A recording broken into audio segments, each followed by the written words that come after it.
Le 19 juin 1986, la France est sous le choc, l'une de ses personnalités préférées est morte dans un tragique accident de la route à Opio dans les Alpes-Maritimes.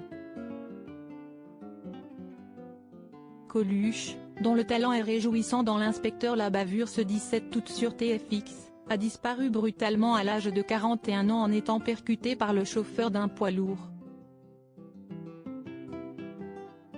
Depuis ce jour, la tristesse reste grande.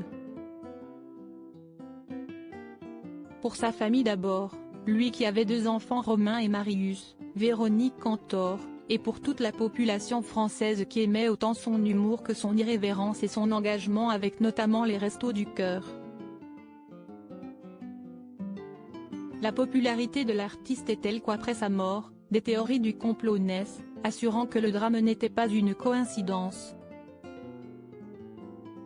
Dans le livre Coluche, l'acide, contre-enquête, écrit en 2006 par Antoine Cazubolo et Jean Dépucé, remet en cause la thèse de l'acide, comme on peut le lire sur la 4e de couverture. Au lendemain du drame, personne n'a pris la peine de consulter les témoins. Les journaux se sont contentés de reprendre les infos diffusées par l'AFP. Or, il se trouve que Coluche roulait à 60 km/h dans une ligne droite. Le camion arrivait en sens inverse pratiquement au pas et au dernier moment, il a viré à gauche. Siesti ainsi que certains propos du livre alimentent la théorie du complot. Le livre cite à plusieurs reprises Didier Lavergne, l'un de 2 amis qui suivait Coluche en moto au moment de l'accident. Il roulait vers nous, ça gêne suis sûr.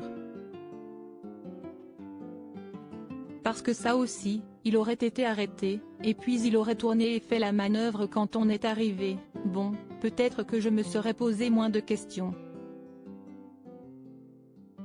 Mais là, c'était comme s'il avait fait exprès, pour nous foutre en l'air, tu vois.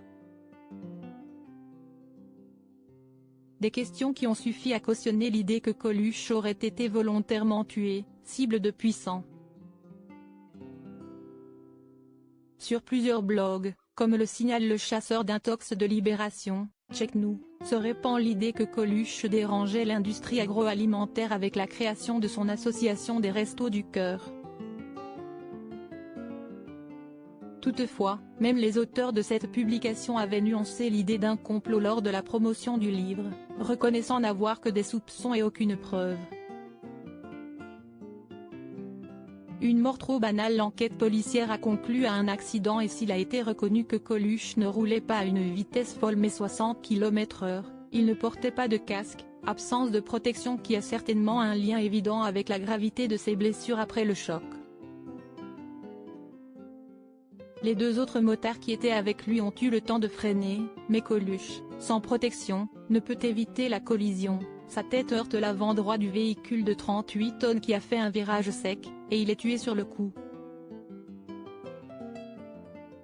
Sur RTL en 2020, le fils de Coluche, Marius Colucci, avançait son idée quant aux théories du complot qui pullulent depuis la mort de son papa, des élucubrations selon lui. Siesti un peu la même chose que pour Elvis Presley, Hitler ou Lady Di, les gens ne peuvent pas admettre qu'un type aussi extraordinaire, que mon père, note de la rédaction, puisse avoir une mort banale et donc le fantasme prend le pas sur la raison et ils se mettent à penser tout et n'importe quoi.